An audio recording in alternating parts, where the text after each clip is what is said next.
Dubaydagi o'zbekistonliklar diqqatiga. Ogoh bo'ling. Assalomu alaykum hurmatli kuzatuvchilar. Bugun biz Yaqin Sharqdagi vaziyatning keskinlashuvi munosabati bilan xorijdagi vatandoshlarimiz uchun hayotiy muhim bo'lgan ma'lumotlarni yetkazamiz. O'zbekiston Tashqi ishlar vazirligi mintaqadagi fuqarolarimiz xavfsizligini ta'minlash maqsadida favqulodda aloqalar raqamini e'lon qildi.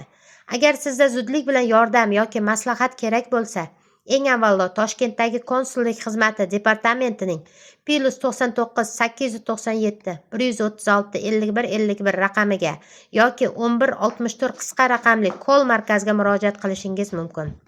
Vaziyat eng og'ir bo'lgan Isroil davlatida konsul Abdullayev Shuhrat Anvarovich bilan +972 54 485 1397 raqami orqali bog'lanish lozim.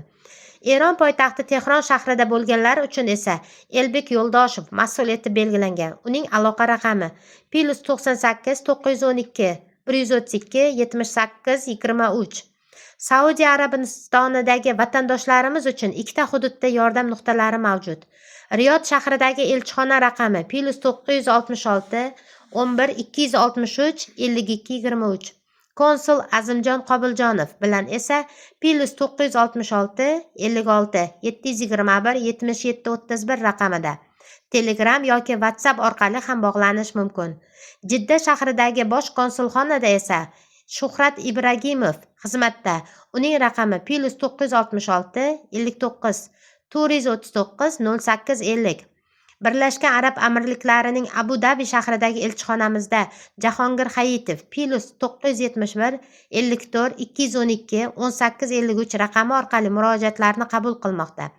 Dubay shahridagi bosh konsulxonamizda esa Jahonboy Bobonazarov +971 55 986 90 40 va Azizbek Adilov +971 55 956 41 10 raqamlarida navbatchilik qilishmoqda.